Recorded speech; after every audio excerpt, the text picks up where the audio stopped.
you can see how the stone is left in the eye for this little statue here. And as the rain has gone over it, it's washed some of the crystals and things out of the clay pack. You can see how there's little crystals in there. And as we said, just another big piece of stone there. And then if I can blow that off where the eye is real quick, hold on. We should be able to start to see inside of that eye, the details, like the pupil. You see how there's a little pupil in there? And if I pick this up, it will get destroyed, but there's tons of these things here, and I think they're really interesting. I wasn't, as I said, seeing them at first, so if you're not seeing them just yet, just hold tight. We'll take a look at some of the paints that are on here. So we're gonna look for bird heads, of course. And of course we see a representation of the beak and the eye of the bird. And then on this section, there's actually a painting of a face with this eye and the mouth and the chin right there, just right there on that section. And you may be able to see two eyes. Whoops, see I just broke them.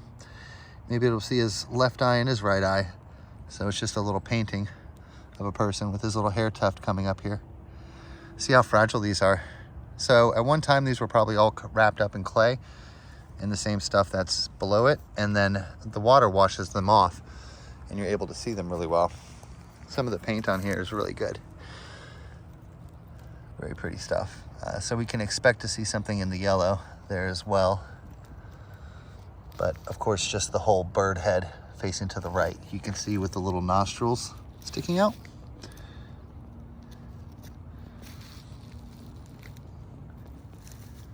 Very pretty one. Let's see, this had this on here.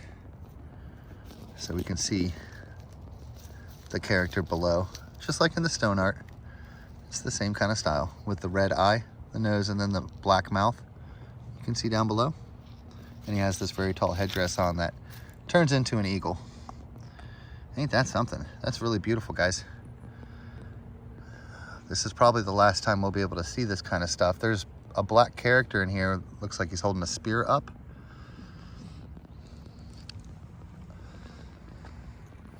Here's another brightly colored piece that looks like it's still kind of intact of one of the characters. And so this character here has his nose poking up. I can't even touch these to point at things. They're so fragile. But you can see all the different colors that are represented here. Here's a large bird that is broken. I shouldn't even walk in it as I'm walking in it, but here's a nice representation of a bird, probably a bird man. So you see the bird as the outside image here with the beak and the crest. And then inside of this section, you can see how the eye, the nose, and the mouth of just a little face is right there pointing at us. And this had this on it, so we can maybe take a look at that. I think there was something else in the middle.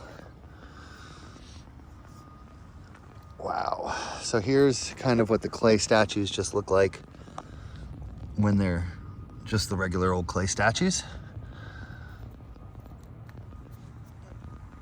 Without this layered shale stuff.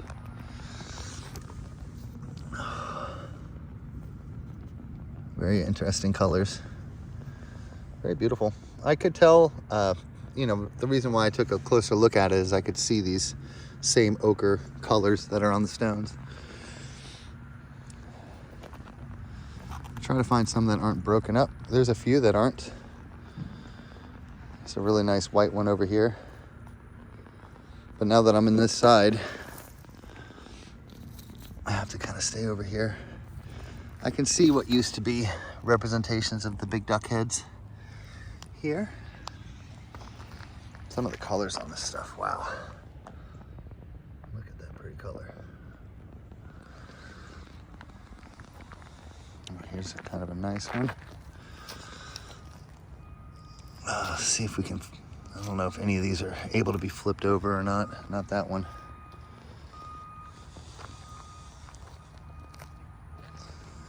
Okay, so here's some larger ones here. Here's a big one. If we can get it cleaned off without breaking it. So you can kind of already see where the eye and the nose and the mouth of the yellow faced character is, facing to the right. And then on top of that, there's also just another large character. Now this clay pack, I do have my spray bottle in the car. I could go down to the river and fill it up. So here we go. It's working.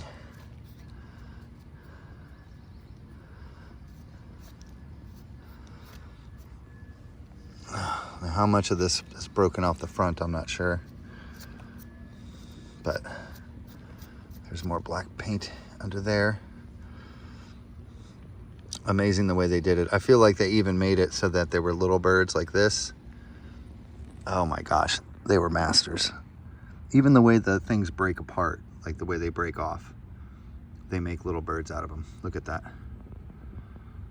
See the tail feathers and stuff? And then watch.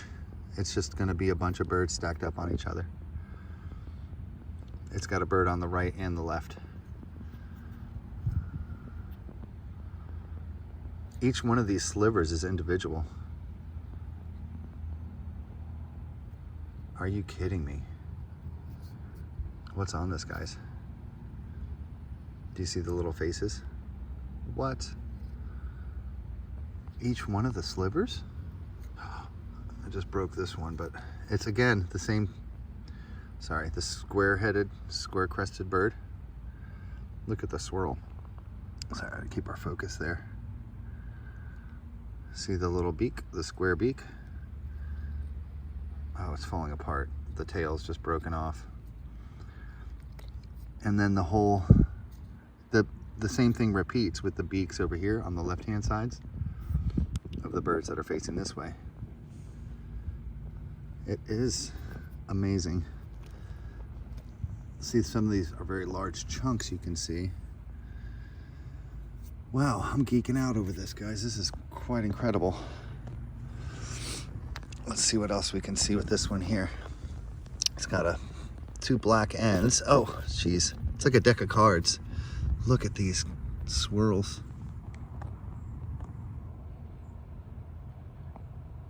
See the lines?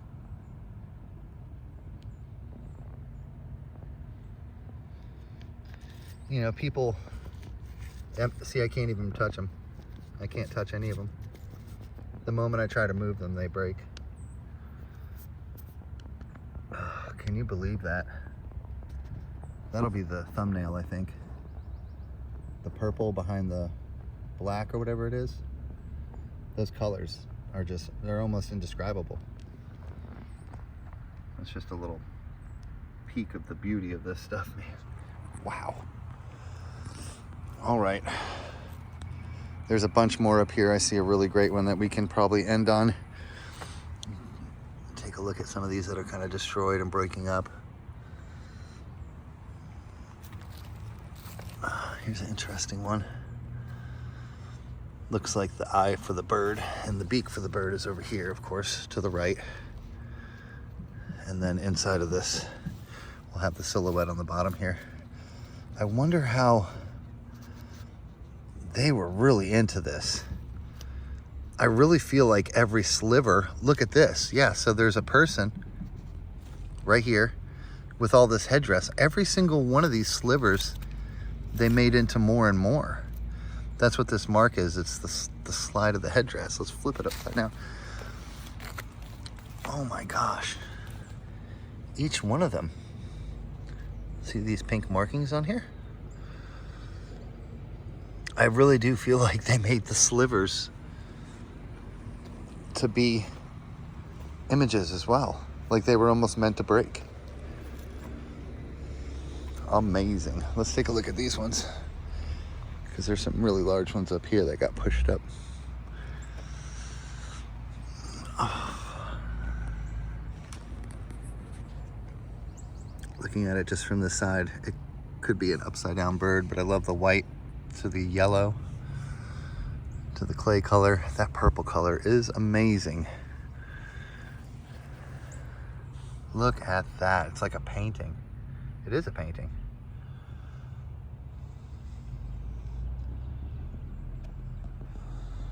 And of course, this is all charcoal down here, carbon datable. material. In case you're curious on how this turned black, it was burnt. You know, all these had to have been cooked.